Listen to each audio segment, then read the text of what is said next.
Mission Impossible Dead Reckoning Part 1. Oh, that's a title that keeps on going. You know, when I first heard Dead Reckoning in the first 5 minutes, which is, by the way, that's the only time they said the word Dead Reckoning, I was like, oh, they got the title out of the way. Right, you can't remember that was a thing in the other movie. Anyways, new Mission Impossible movie. I don't know if I can say anything other than it's a new Mission Impossible movie. Just kidding, I have a review. Of course it's good, like John Wick and maybe a few other franchises are like the only ones that like they get better with each movie instead of worse. Like, let's see, the Pirates of the Caribbean movies get worse. Yeah, whatever. Look, so with that being said, at least it maintains, you know, good reviews or audience reception, you know. At least it's never like, you know, it doesn't have to be better than the last one, but at least it's, you know, still good. So, you know, few franchises can do that. Like Pirates of the Caribbean. Anyways, I don't really know what to say other than I really liked it and recommend anyone to go see it in IMAX. I don't really know what I can add to the conversation that hasn't been said already. Dead Reckoning shows what action movies today are fully capable of in a year of already great action films like John Wick Chapter 4, Spider-Man Across the Spider-Verse, and Guardians of the Galaxy Volume 3, some of my favorite movies this year, and this movie is right next to the list. I guess the only thing those movies have that this doesn't is that I cared about the characters as much in those movies. I do care about these characters and the plot and whatnot, it's just, you know, not as much.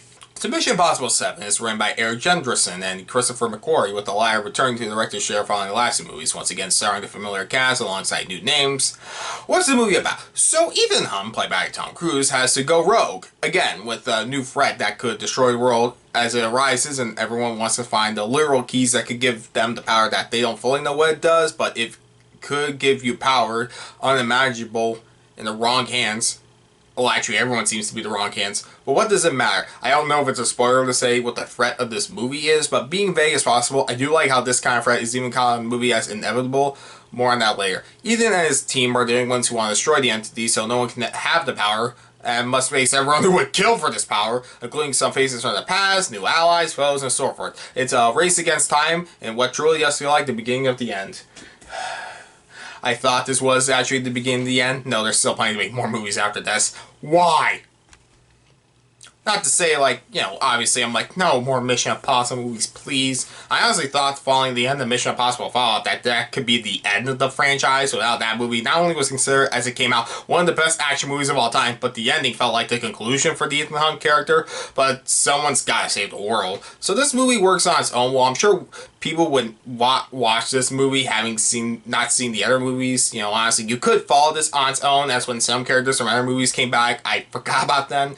But I wasn't lost while watching this movie. I was just like, oh yeah, Cary Elwes, I like that actor. Wait, was he in the other movies? But of course it helps out if you've seen how the evolution of this franchise brought us to where we are now, from the 90s. I think the major downfall of this movie, though, is the characters are basic, which in many movies, like even the last movie before this one I reviewed, like Gray Matters, would make it boring, but the actors' performances, charm, and passion for the project shine through that it doesn't matter thanks to the good action and execution. Like, yeah, I say basic, but you understand everyone perfectly. You know, like, Tom Cruise is the good guy, Simon Pegg is the smart, well, he's the comic relief, Vig Rhames is the, I guess, the in-between of the two. Okay, maybe they're not as, like, I don't have them figured out as much as I just made up. But I could see that being a detriment to others. I heard someone say they thought this movie is boring, and other than that, I can't imagine how else this is boring. Like, this movie is almost, like, 3 hours long, and I only really felt that during the climax.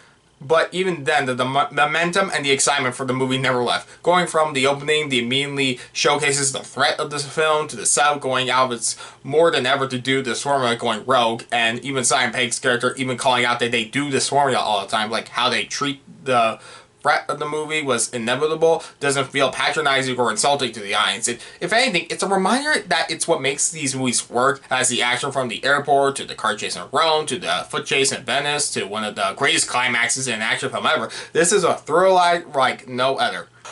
I'll be honest, I never once was surprised by this movie with its storytelling. Not that it's bad, it's a good script with good lines and character moments, but if it does have a surprise or a twist, I still saw it coming a mile away each time, compared to action scenes where it's done so well. I was still on the edge of my seat while watching it, like, you know, they're gonna make another movie after this. I think this character might live, but, you know, despite all that, I was still on the edge of my seat. Probably helped out by going to see this in IMAX, but even then, Well, I mean, okay, yes, it did help out. I had, like, the best seat by chance. Like, someone just didn't show up who had the best seat, and I was like, okay, I can scoot over. But with that being said, the climax was definitely where I felt the, movie was going on for a while. It's the son that was showcased the most in the advertisement, the motorcycle jumping off the cliff thing. But that has so much build up to it where it still impressed me since I'm just waiting for that point to happen. But when it does, wow. Now, with that said, when he gets to the final set piece of the film, the fights and the action are so good, and where the last action sequence made me feel scared on my mind for something I knew couldn't go wrong, since there is a part 2, I'm like, what is this? It's like, okay, best way to explain without spoilers is, let's just say they have to climb something, and I'm like, oh god, I don't know if I've seen someone climb this before. Okay, maybe I could have phrased that better. But yeah, I loved it. It's held that thanks to the new additions. Well, sure, Simon Pegg, Vic Rames, and Rebecca Ferguson also deliver as the returning support actors. Tom Cruise is, Tom Cruise. Haley Atwell really shines that she's given the most character moments in the film. Like, I couldn't call her complex, but it's like, she's definitely given, I think, an arc for the film. I think, along with the action, of course. Like, she's good in the action sequences, but it's like, I think she's definitely the, I don't know if I say heart of the film. It's just definitely the character that's introduced to be the next major part of this cast, because reasons. And I love Palm Clemente in this movie also.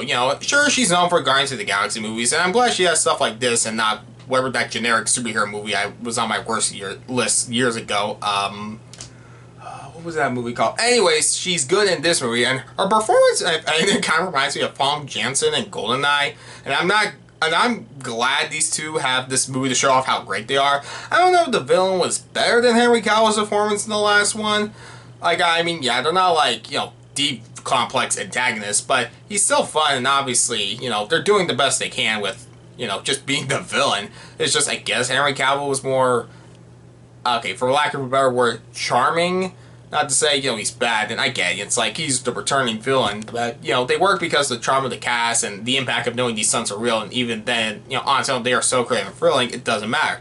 I mean, that's what makes this movie, fantastic. Probably one of the year's best. I guess my only criticism is just, the usual. It's a two-part. I don't know till the next one comes out that it makes it necessarily, it needed to be a two-parter. Honestly, I could have seen a rewrite easily in my mind how this could be made into a single film, but... Or hell, even if you had, like, this go on for 20 more minutes, it could have been wrapped up, maybe, I don't know. Like, I can totally see them still making a full sequel out of this, that isn't just like, ugh, this should have just been in the first movie. But I am excited to see how this all ends. At least I thought it was. It's weird in a way that this movie creates an evil that not only takes a familiar idea and does something new with it, but makes it that it's so much more interesting when it not only feels like this movie scratches the surface of what it could do and not feel underwhelming in that sense, but because of the people who want this power, it's like, wow, I hate that this honestly makes so much sense that this is probably what would happen in real life. That's what this movie does to you, I guess. Make you fear the worst. Well, until then, this is a great movie with great performances, action, thrills, and a balance of humorous moments and sad moments that, depending on how you feel about the characters, might make or break your investment with the plot. Like, yeah, I can see some people just saying, that was alright, like, this is entertaining and better than most action, movies in a while. And honestly, this movie has such a joy to everything about it.